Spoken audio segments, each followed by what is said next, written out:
Hey, everybody. Welcome to CHIROKINGS, the podcast for chiropractors who are ready to scale, lead, and build practices that thrive. I'm Dr. Matt Alexander, owner of Alexander Chiropractic and Wellness, professor, entrepreneur, and somebody who's obsessed with helping chiropractors grow their business and clarify with confidence. This show is all about the business side of chiropractic, the part nobody taught you in school, but determines everything about your income, impact, and freedom. Today we're going to talk about building a Rockstar team, scaling, all sorts of different things today. So we're going to go ahead and dive in. We have a special guest today, Dr. Jake Hanssen. And Dr. Matt, what's up, brother? What's up, buddy? Me and Dr. Jake go way back. I want to talk a little bit about his bio here because he's got a pretty impressive resume.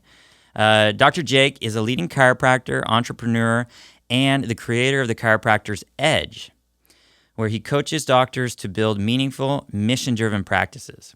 He owns Restoration Chiropractic in Castle Rock, Colorado. He's known for his heartfelt culture, innovative care, and commitment to families.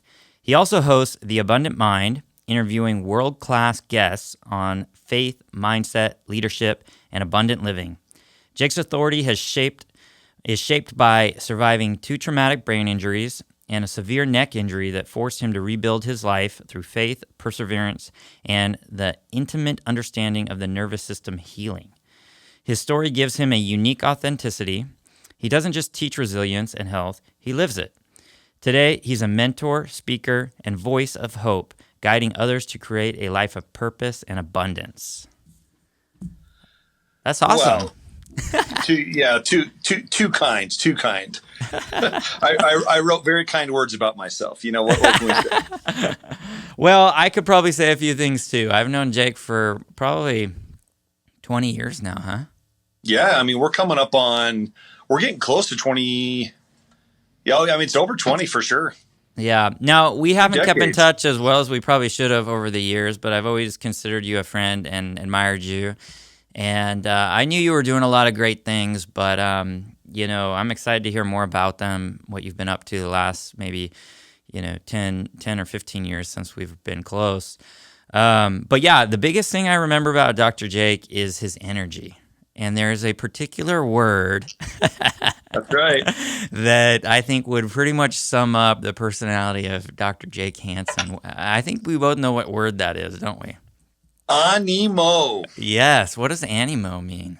So animo is this incredible word in Spanish that means a lot of things. So it's a word that means to be animated, to be of good cheer, to be enthusiastic, to be happy, to smile. And so when I was a missionary in Mexico, like you're trying to learn a language, and you've got this bottled up enthusiasm to want to love on people and to serve. And when you don't know how to really communicate, all my energy was funneled through that word called animo, where literally it just was a way where you could see the grouchiest person walking down the street, and you could say animo, and they just look at you and just smile, be like, "Aw." So definitely animo has been a kind of an avatar, so to speak, for kind of how I feel about life. And truly, having been through quite a bit, which who hasn't been through quite a bit, but having survived a couple of traumatic brain injuries and a neck injury, and going through what I've been through, we have a blessing that we get to not have to live this life.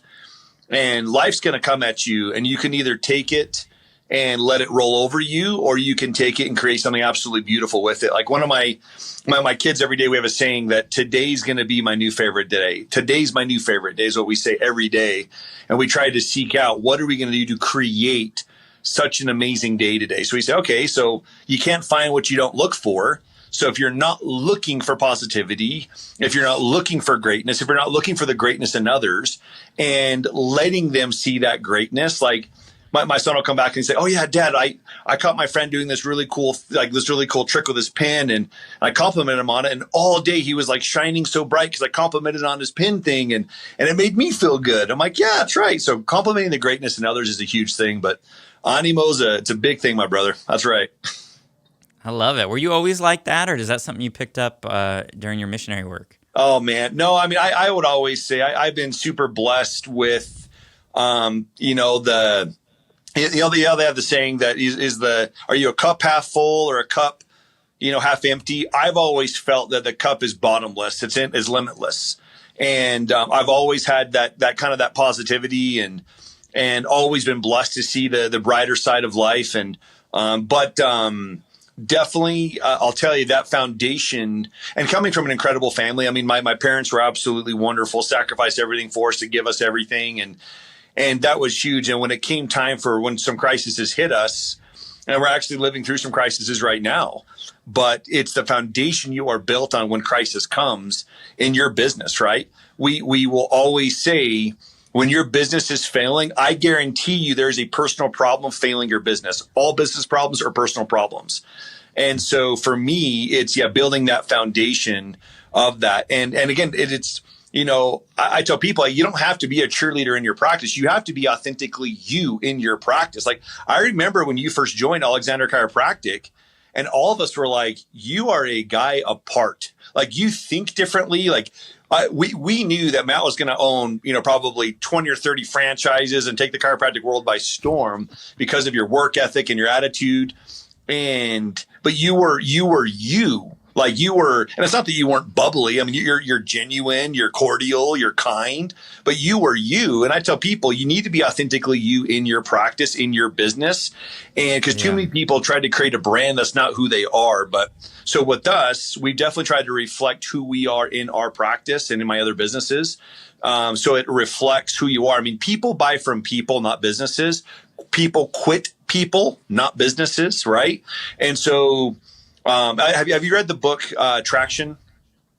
One of my absolute favorite books. So docs, I would highly recommend this. One of the best small business books that exists is called Traction, that literally just teaches you all about truly living your authentic brand and living your core values in your practice. They found that one of the biggest things that causes businesses to fail are not living up to your core values and finding people that live your core values in your business.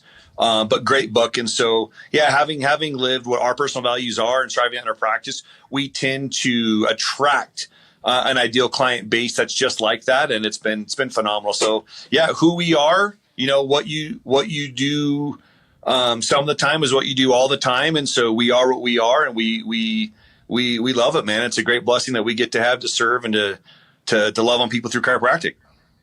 I love that. Now, today's topic is going to be about building a Rockstar team. And so I think this is actually a good segue into that, because you're trying to build yourself an authentic brand for yourself, right?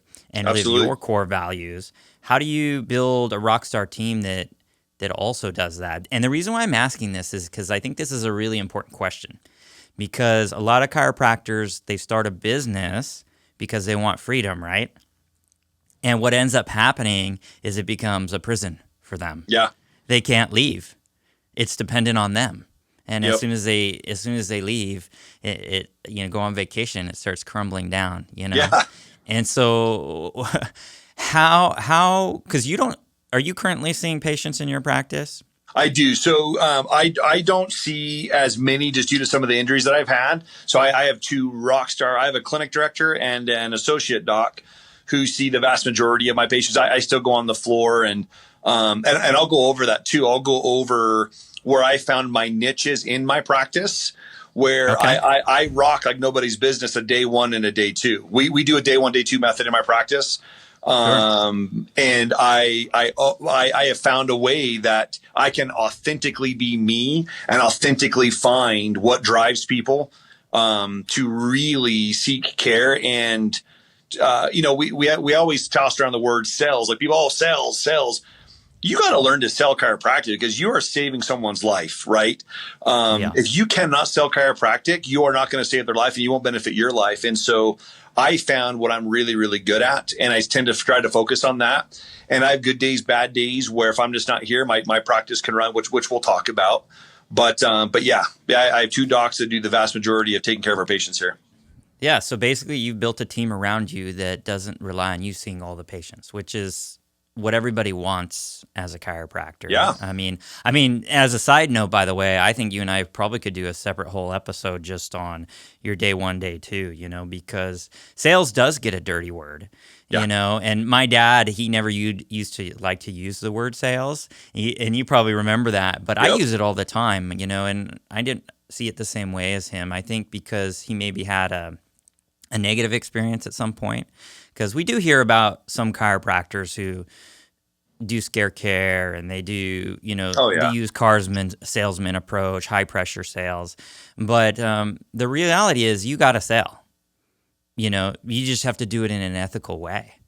And if you can do it in an ethical way out of love and caring for the patient, and you can help them give them what they really want, which is to get their health back, right? And so I think you definitely have to learn how to sell and do it the right way, though. Yeah. So we will, hands down, we will do a second episode then. I could go all day on how to build authentic, true rapport. Tony Robbins teaches you to find someone's ERBN, ERBN, which is their emotional reason to buy now. What is the main thing driving them to truly change their life and seek to change their life?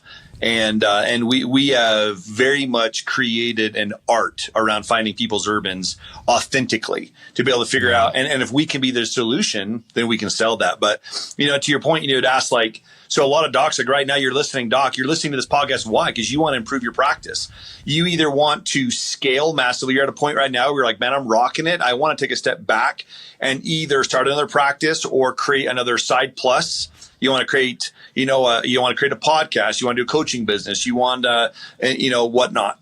Or you want to do something completely different, create a whole nother business, or you want to start taking some vacations, or you are really, really struggling right now. One of the things that I have found is if you do not live a life of purpose, you are going to be chasing pleasure all throughout your entire life. So if you're finding you're constantly looking at your phone, you're constantly eating the wrong food, you're constantly doing or looking at the wrong stuff, you're seeking pleasure, and that's because you don't have purpose. If you can truly find out why you are on this earth, why you are in practice, and specifically what type of skill set you have, as you know, Matt, I had the blessing of my life to work with my mentor who saved my life through chiropractic, which is your dad. Your dad saved my life and got me into chiropractic. And I thought I knew what type of style I wanted to do. And I got into more of athletics, started seeing professional teams, and I just was not happy. And I'll never forget, we were on a private jet flying to Lambeau Stadium to work on one of our players. And some really sketchy stuff was happening on the plane. And I was like, this is not what I was born to do. I am not supposed to be here. But I found that I really loved taking care of the players, their spouses, their kids, babies, and I found my niche. And so in that niche, I truly found also then, again, when it comes to creating a Rockstar team, if you most everything in life is going to fail if there is not clarity. Most businesses fail not when there is directionless. When things are unclear, we don't know where we're going. So when you are crystal clear about who you are and what your motives are and living your core values. So for example, a couple months ago, we basically put on, our office has a list of core values that we live by. One of our core values is grace. One of our core values is freedom, is family. And we basically said, hey, we're hiring. These are the core values of Restoration Chiropractic. And if this sounds like you, let's have a following conversation. Now, before I would put an ad up saying, we're looking for a chiropractic assistant. You must have, you got to be able to have all these skill sets and type 91 words a minute, blah, blah, blah, blah, blah. And you can find great technicians. But we had several people write, and one lady in particular, she wrote and she goes, oh my gosh, that was me. Like that one screenshot you had of your practice with your core values, that's me. Those are my core values.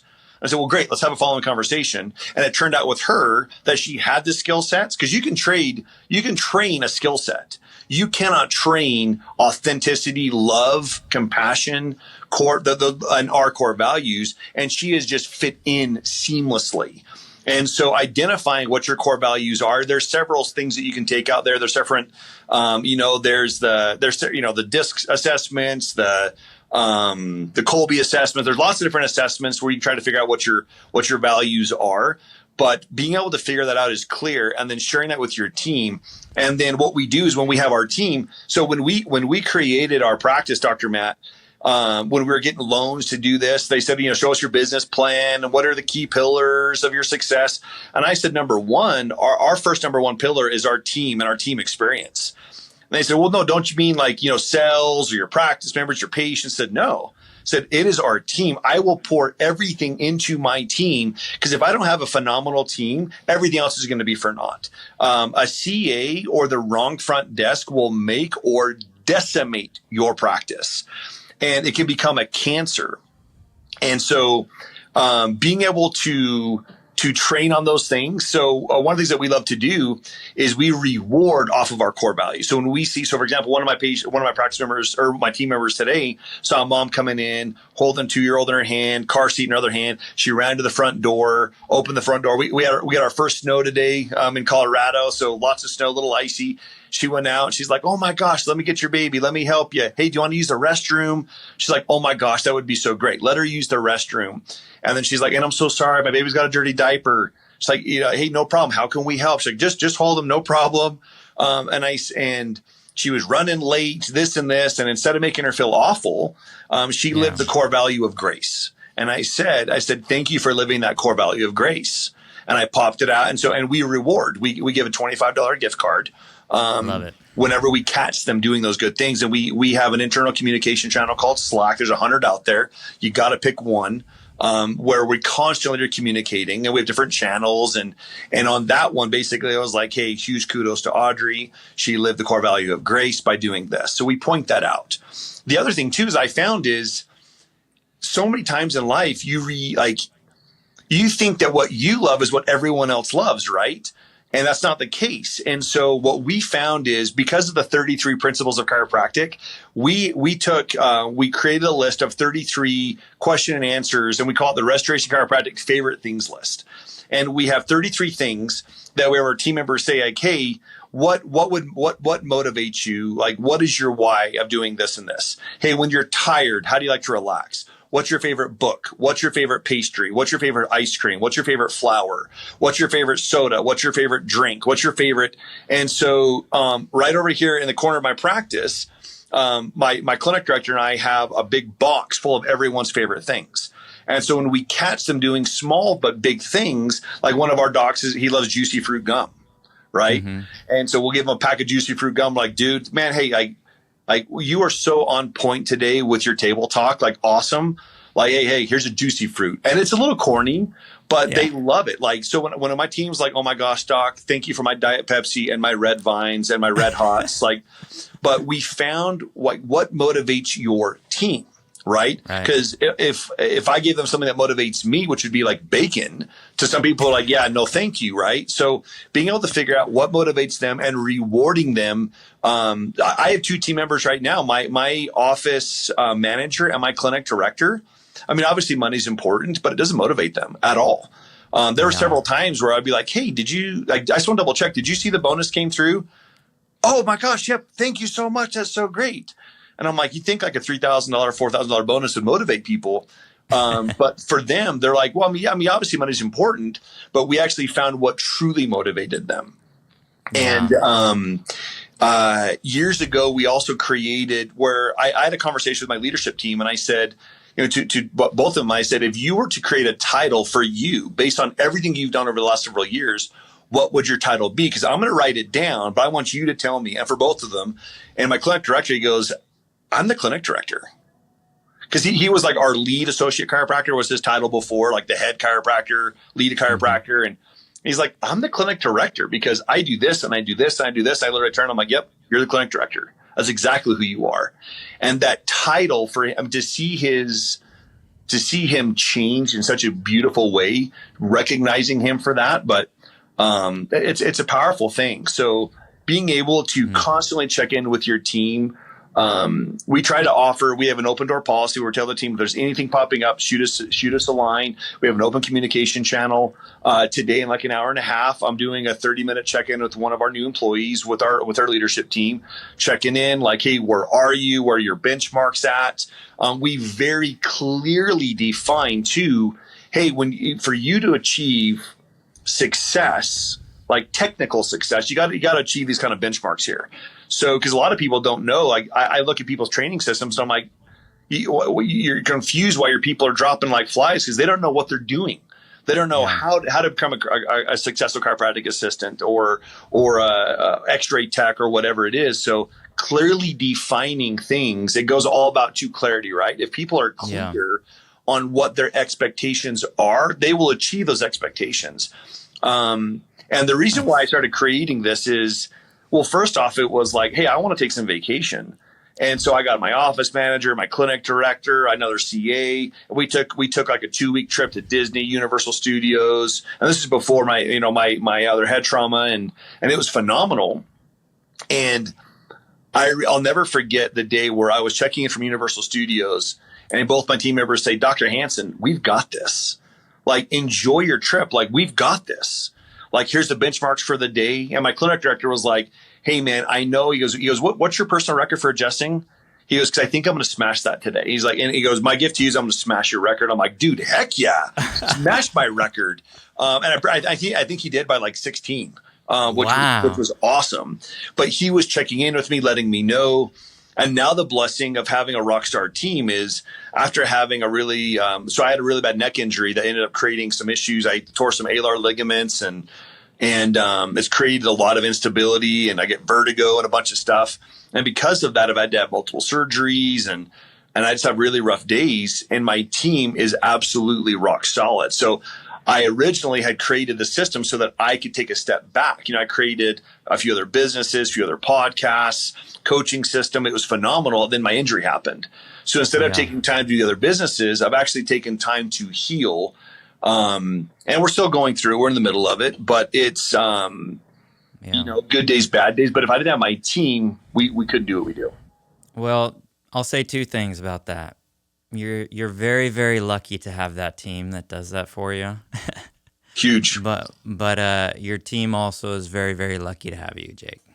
Oh, it's beyond blessed. If they don't, I tell them purposely that they're my number one. During COVID, I promised them, I said, no one will be let go. No one's pay will be decreased. I said, and there were a couple of tough times where it got really thin, due to, you guys got hit harder than we did. California got smashed. Like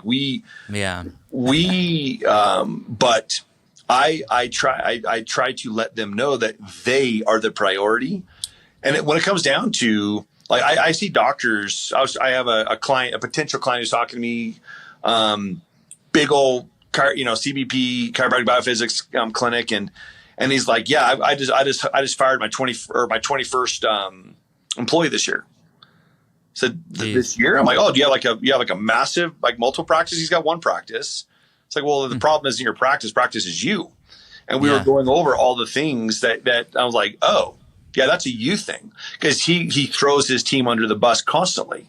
So when someone would complain about something, he's like, well, Dr. Matt should have known better. Dr. Matt's been trained. And I was like, whoa. I go, you just threw your doc under the bus massively. Yeah. He's like, and instead of taking, there's different ways that you can do this, but your team needs to know that they are a priority, and you got to put that on the first front of your communication. So I constantly communicate that. I share that, and we try to point out the good that they do and catch them in doing it. And some, they don't want recognition publicly. They say, hey, doc, like, would you mind not putting it in the thing? And I said, well, I want to inspire the other team to do good things. But you're right. I'll just, if you don't want that, I'll just say, hey, I caught something great today. I caught this act being done because I want that to breed more success. Okay, that's great. So you also have to be respectful of that too. But knowing individually your team members will be something that ultimately saves you to be able to do the things that you were born to do and that you really thrive at in your practice. I love that. I mean, that's kind of the opposite of what your other chiropractor you were telling me about does. Trying to like focusing on catching people doing something wrong and Oh, fixing it. And it's yeah. like, okay, you can only hold two focuses in your mind, or one focus in your mind at once. Is your focus going to be catching people doing something wrong and fixing it?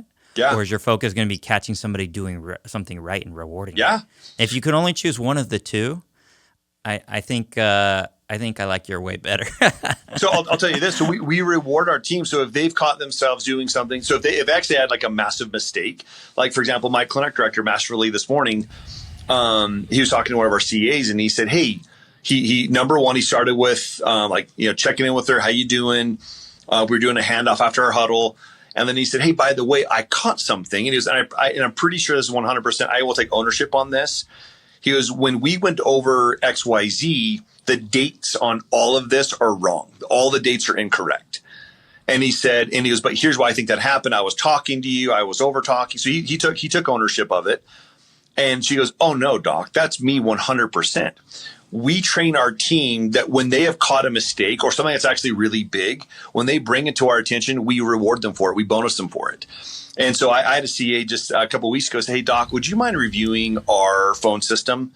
So we have the system called Mango Voice. If you guys, docs, if you don't have Mango Voice, it's a whole other conversation. Mango is one of the best VoIP systems in the world. It's a text system. It's awesome. Best. It integrates with a lot of EHRs. It's awesome. So we went back and you can actually listen to the phone call and it'll tell you if it's all in green, it'll like spike in green being like, this was super great. This was great. And all of a sudden you see red. She says, would you mind checking my phone call? Like I really screwed up on something. Like we were talking about a post x-ray and a patient needed to bring in a heel lift. And I think I just really screwed it up. Would you mind would you mind reviewing it? And I reviewed it and I was like, oh, okay, I got it. I said, basically we reviewed it. She got really defensive of the procedure and not the person. And so the person started getting heated up about, this and this. And so instead of defending the person, she started defending the procedure. But she brought it to us. She said, would you mind listening to this and see where I kind of strayed? And I said, I can totally see it. I go, number one, bonus. We do a bonus for that, a gift card. And said, thank you for bringing it to my attention. Would you mind? Do you want us to just work on this personally, or can we share it? She's like, oh no, share it with the team because I'm not the first person who will do this.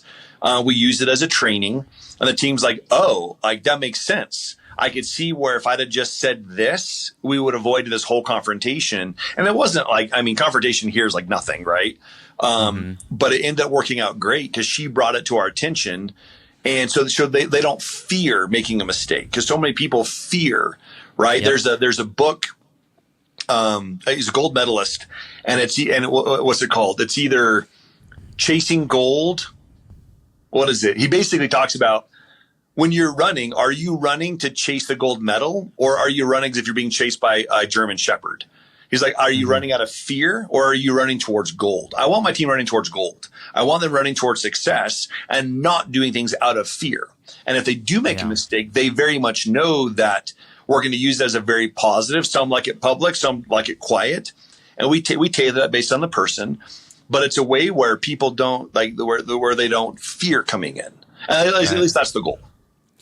Right. So I don't think people ever make great decisions out of fear.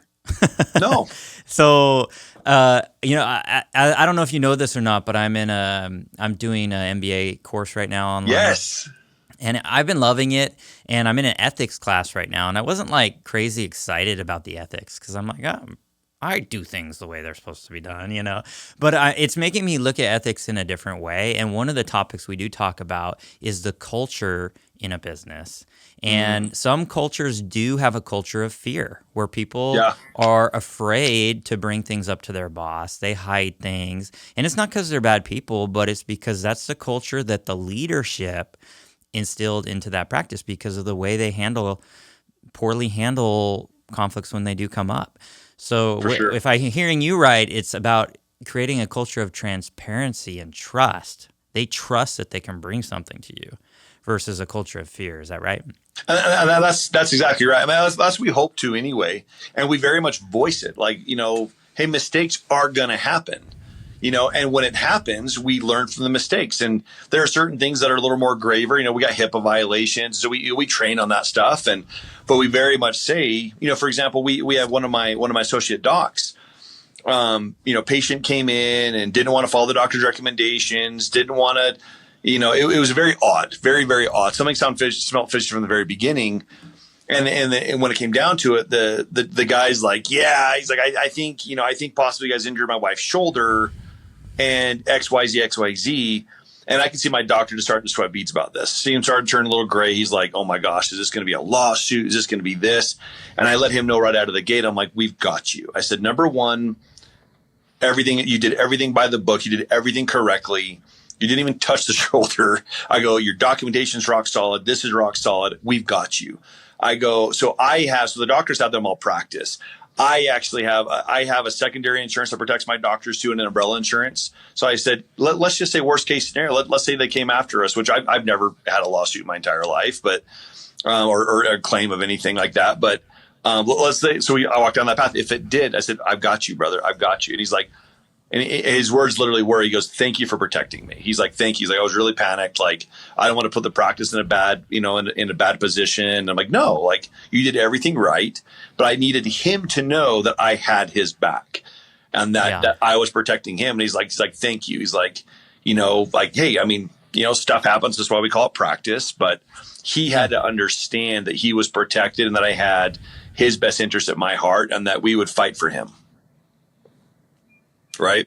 It's like, do you remember Miracle? The old, there's two movies that have been done on the Miracle 34th Street, and where Macy's had the opportunity to either defame Santa and say, so like this guy, there's a guy who claims to be Santa, and they're like, oh, he's a crazy guy, he's a loony bin. Macy's hires loonies. So they instead of saying basically, oh yeah, we're gonna let Santa go, he's a crazy guy. They actually say, we believe in Santa Claus. We support Santa Claus. I believe. Do you believe? And they create this whole funny thing. But it comes down to it where they supported their employee, right? They supported him. And then they don't leave it like, is he really Santa Claus? It looks like he is. But I want my team to know that I have their back, that I will support my team. And that if worst case scenario were to happen, that they would be protected. I love that. So it's really the trust. They have trust in you that you got their back. But trust goes both ways, right? So let's talk about how they gain your trust. You hit on this a little bit, but I want to see what you guys do in your clinic. We use I'm actually in the process of refining this, but we're going to be implementing a system of what I call PPIs. Personal performance indicators. Yep. Which, just to be clear, is separate from a KPI. Correct. So a key performance indicator is more on a systems level. So it's tracking, how your clinic is doing. It's more hard stats that are very outcome based for your managers and your clinic directors and stuff like that. Patient visits, new patients, things like that. Whereas a PPI is very individual based and behavior based. So it's something that you could really take the key things that happen on a day-to-day in somebody's job, and if they do those things well, it will naturally improve your KPIs, right? Correct. Do you guys have any kind of a system for tracking those? Or absolutely. What do you guys? I'm curious what you guys use for that to build a team. And how important is that for you guys? It's very important because, again, it's all about clarity, right? If we don't know, if we all jump on a boat, a cruise line, like there's never been a cruise that just says, hey, jump on here and we'll let you know where we're going. Like everyone knows where we're going. So we let our patients, our practice members know, or our team members know, in order to, for an entry level chiropractic assistant or whatever it is. So we let everyone know. So we do a 90-day trial period. And we let them know, I want you to, this isn't just for us to see if you're working for us. I want you to love it here. I want you to thrive here. So we let them know we do 90 days. And in that 90 days, we have a 3-tiered system that says, hey, when it comes to the front desk, by this time in the 3 months, you should be here. With extra, you should be here. With answering phones, you should be here. With doing this, you should be there. And then we basically, they go through, and when they've heard it enough, I have too many docs that throw a new team member like day one. They're like, yeah, start answering phones and try to figure out the computer, and they're thrown. I mean, everything's like a fire hose to the face anyway in chiropractic, especially in our clinics, right? Where it's just fast and furious. but you can throw people under the bus too aggressively. So our first week to week and a half, 2 weeks, they're observing, they're checking in, they're connecting with people so they can feel connected, see the systems. They have to be able to verbally show it, manually demonstrate the tasks that they're doing. So we just had one of our ladies get checked up on tour. She's like, okay, doc, she's done it 3 times. She's aced it. She's doing it great. Yep, she can do tours now. She's doing wonderful. And then we talked to her. How do you feel about it? Oh, I feel great. I feel like I can adapt to it. I feel like I can do this. So it's very clearly defined what that looks like on paper, but then we verbally, we sit down and practice that. We train. We do a lot of training. So in my training, we call our training sessions, we call them MVPs, where we focus on our mission, our vision, and our pillars of success. And we go over the MVPs, and a large part of that is we go over training, and then we'll say, okay, great. So apart from these things, today we're going to be focusing on the day one phone call or a potential XYZ. And we go through that so that they are constantly checking. Like we just did one on insurance. Like, we don't accept insurance. Okay, doc, when someone calls, how do we walk them through, instead of just saying, no, we don't accept insurance? How do we go through that? How do we communicate with the person? How do we build rapport for the person? How do we identify why they're calling, and how do we qualify them? And so we do a lot of practice. Side note, give me your line for that, because everybody loves that line. Everybody has that problem when they want to get out of insurance. And, I have my way of doing it, but I want to hear your way of doing it. So if you were to call me and just ask, so go ahead and ask me. I would say, hi, my name's Matt, and I was calling in just to see if you guys take my insurance. Hey, Matt, Dr. Hanssen here. Yeah, great to hear from you.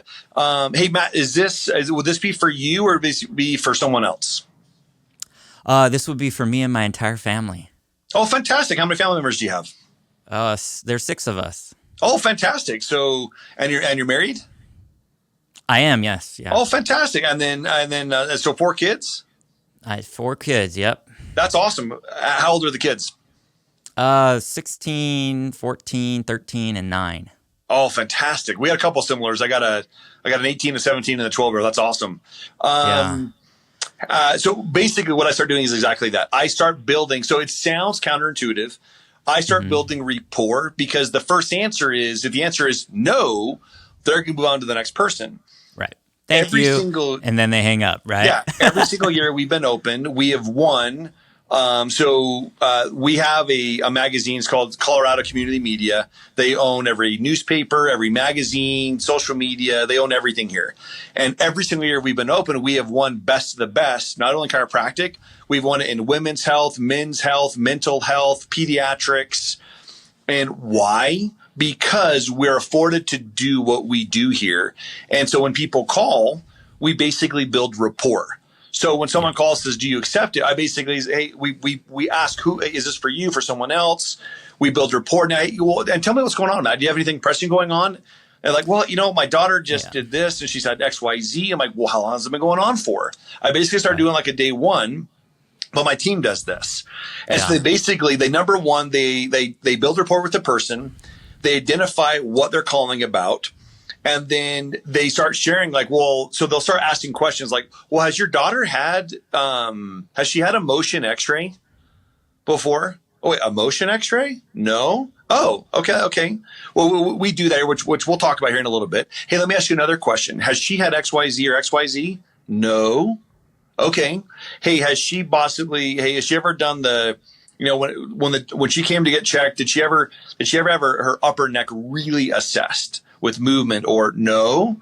Well, that's what our docs do. So they're basically asking questions, building rapport, and then also sprinkling in some of the unique things we do. So by the end of that, they're like, oh, so yeah, to answer your question. So obviously, as you can see, insurance doesn't cover any of these things. It doesn't cover a motion study, doesn't cover this type of an exam. We pre-frame that we're going to, so in our practice, we close our practice down for new patients and for results visits. So we don't call them ROFs. ROF is a doctor thing. We call them results visits. So to say, hey, so for your results visit, we close the practice down. We're going to sit down with you. We're going to go over all of your results, show you everything going on. And because of the quantity of that, insurance doesn't cover those things. So we'll tell people like, oh, we can give you a super bill if you needed it, blah, blah, blah. But we don't have It's very rare that someone says, well, I have to use my insurance. By that point, they're like, okay, well, how much is the first visit? Okay, it'll be $300 for that first visit, and it covers, we basically go over everything that's going to cover. They're like, oh, that's phenomenal. Yeah. Yeah, absolutely. So that's how we do it. It's but it's building rapport with the person you're talking to. And so we've done a ton of training with my team to say the first thing you don't want to be like is, no, we don't accept insurance. It's just, we just say, take a breath, pause, talk slowly. Yeah. So a lot of training. That's why you don't just throw them in and make them answer the phone first day, because that will be their natural inclination, is just to say, no, we don't take it. Yeah. But and that's not their fault. They just weren't trained. Correct. But I like the way you approach it, because it's a good business skill. Is you don't give the price until you first give the value. Right. And you're building the rapport in there too as part of that. But you never just blurt out the price. You can't not give them the price. You just say, sure. Agreed. Yeah, I'd love to give you the prices on that. But before I do, let's go ahead and tell you what you're going to get, and then you go through it. Right. And in the way you would do that with chiropractic is, of course, figuring out what it is they truly want. Why are they calling in? You ask those questions. The best salesman asks the best questions, right? Yes. So you're going to ask the questions, and they're going to tell you, you're going to dig that out of them exactly what did you call it? That Tony calls the it. Urbans, their emotional reason to buy now. Yeah, I used to be a part of the business academy for a little while, and they would call that the ruin, which is like the thing that's ruining your life. But essentially the emotional component tied to that, though, not the activity per se, but how it makes them feel that they can't do X, Y, and Z. Right. And so, when you can really communicate well, sales is all communication. You can really communicate well with someone, and they feel like you understand really what their issue is, then the money part isn't as big of a deal. And if it is still a big deal, they're not the client that you want anyways. They're constantly going to be arguing with your staff about the bill, and if they got to pay anything out of their own pocket, they're going to complain about it. And in reality, they're going to be a high maintenance patient, and you're not going to get paid much if you're taking their insurance anyways. So for sure, it's better just to weed those ones out and have a much happier practice. In our practice, so I still have the principle that I learned at Alexander Chiropractic, where it's not publicized, but we will take care of you regardless of the ability to pay.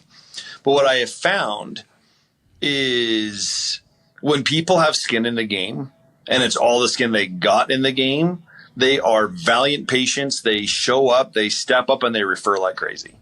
But you have to verbalize that, right? To your point about questions. So on social media, we have some great social media channels here in town, and I'll check in with it. I'll check in, and someone will say, hey, looking for a great chiropractor, blah, blah, blah. And we have so many people that will refer to us. And then I'll shoot the person a message, and I'll say, hey, Matt, and I'll use their words. So you guys using people's own words so specifically, like I've got this, this alienating, stabbing, debilitating back pain. Oh, your back hurts, huh?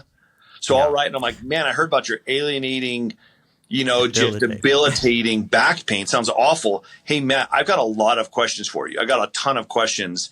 Would you mind shooting me a quick message, or could I call you? I always get a response being like, you're the only person who wrote me. He said, yes. So what questions do you have? And I'll shoot 15 questions. And they'll say, oh my gosh. So who becomes our patient? That person, right? It's I think I've got it. I love that too. And don't change their words either. Question-based selling.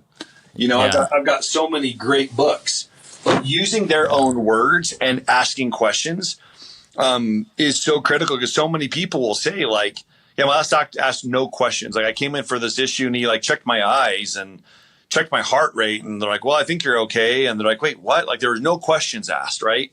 Yeah. The quality of the questions will determine the quality of the answers and the quality of the relationship that you get.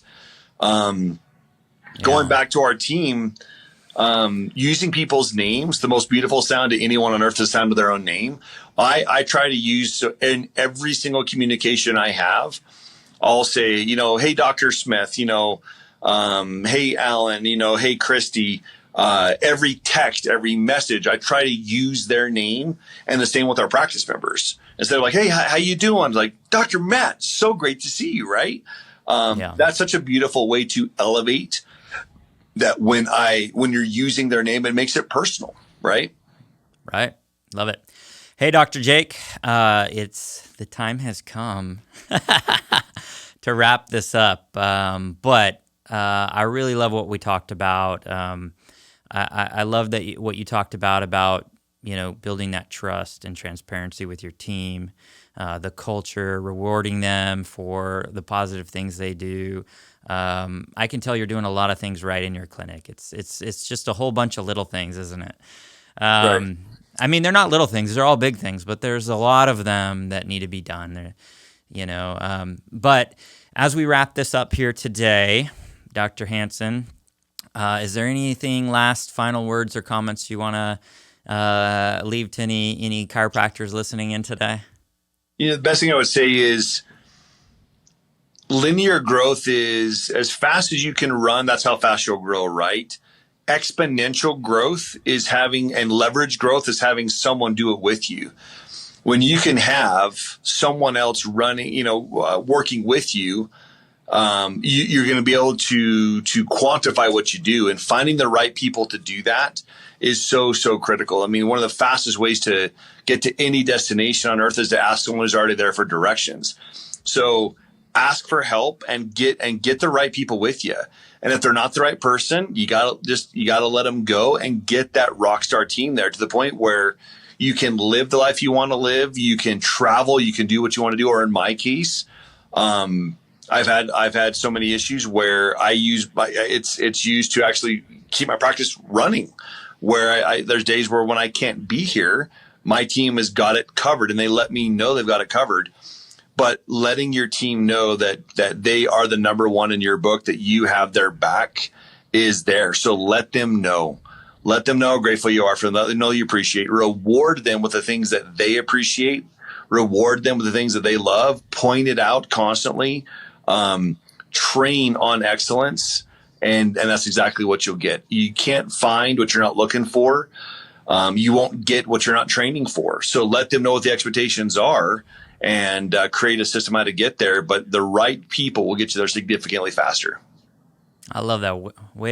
Good way to end it out. Is there any way that if anyone out there wants to connect with you, you have a few services you have available out there, in any way, if they like what they heard today and want to connect with you, what's the best way to? Anywhere you consume social media. If you look up Dr. Jake Hanssen, my last name is Hansen. Dr. Jake Hanssen. Anywhere you consume podcasts, social media, Instagram, TikTok, whatever, you'll be able to connect with me.